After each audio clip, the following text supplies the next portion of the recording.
Welcome back. Last time we met your inner Aristotle and did some utilitarian math on the greatest good. Short version, in case you missed it, be a good person and pay attention to consequences.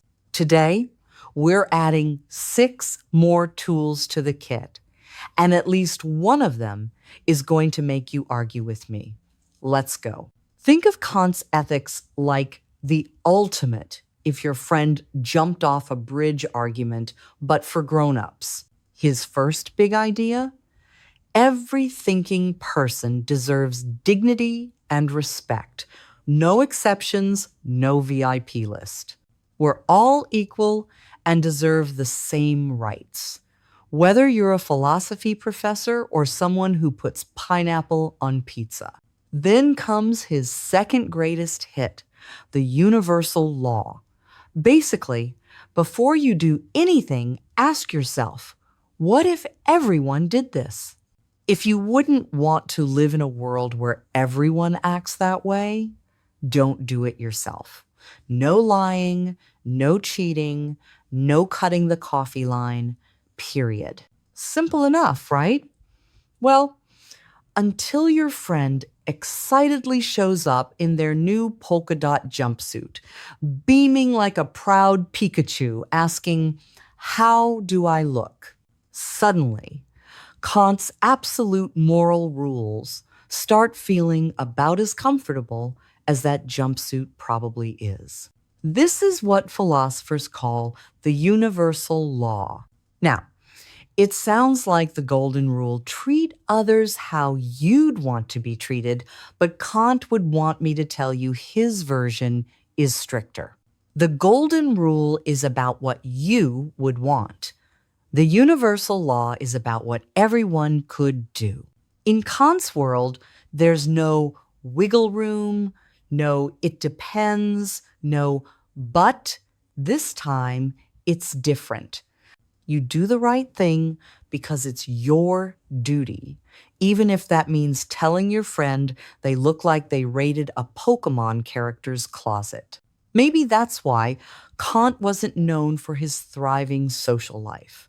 Then there's the ethics of care approach, which is like that friend who always remembers your birthday and asks how your mom's surgery went.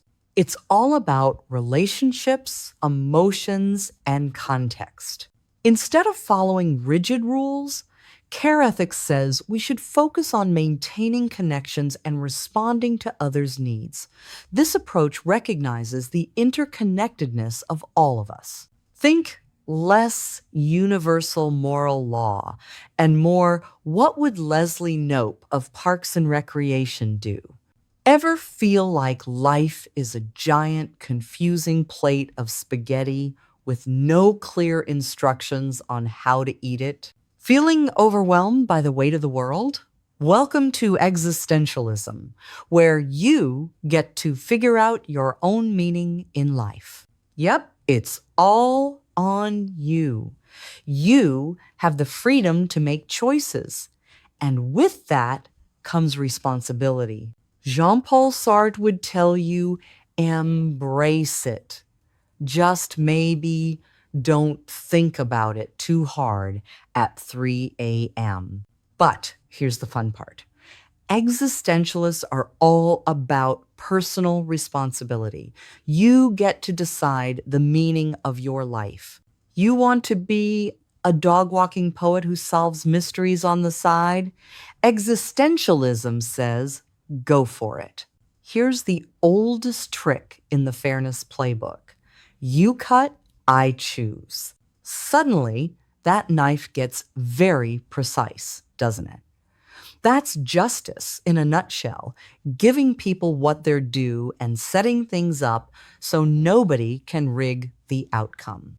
Aristotle put it this way: equals should be treated equally and unequals unequally, which sounds harsh until you realize it's why we give the person with the broken leg the parking spot near the door. And then there's John Rawls, who had a brilliant idea. Imagine designing the rules of society before you know who you'll be in it. rich or poor, healthy or sick, born anywhere at all. He called it the veil of ignorance. Turns out, when you don't know which slice you're getting, you cut a lot more carefully. This one's simple. What's best for everyone? The common good approach asks us to think beyond our own needs and look at how our actions affect the whole community. Picture this. You're stuck with a group project. Do you do all the work yourself or help everyone contribute for the greater good? Psst, we know you'd rather just do it yourself.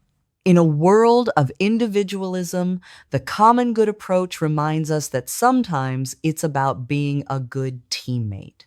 Even if your teammates think proofreading means watching Netflix while you work.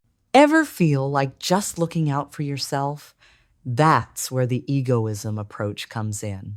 It's all about maximizing your own happiness, even if it means others might not get what they want. The tricky part? If everyone acted this way, society might get a little chaotic. So maybe sprinkle a bit of altruism in there, just for balance. So, how do you make ethical decisions? Do you follow Aristotle's virtues, maximize happiness like a consequentialist, or stick to your duty like Kant?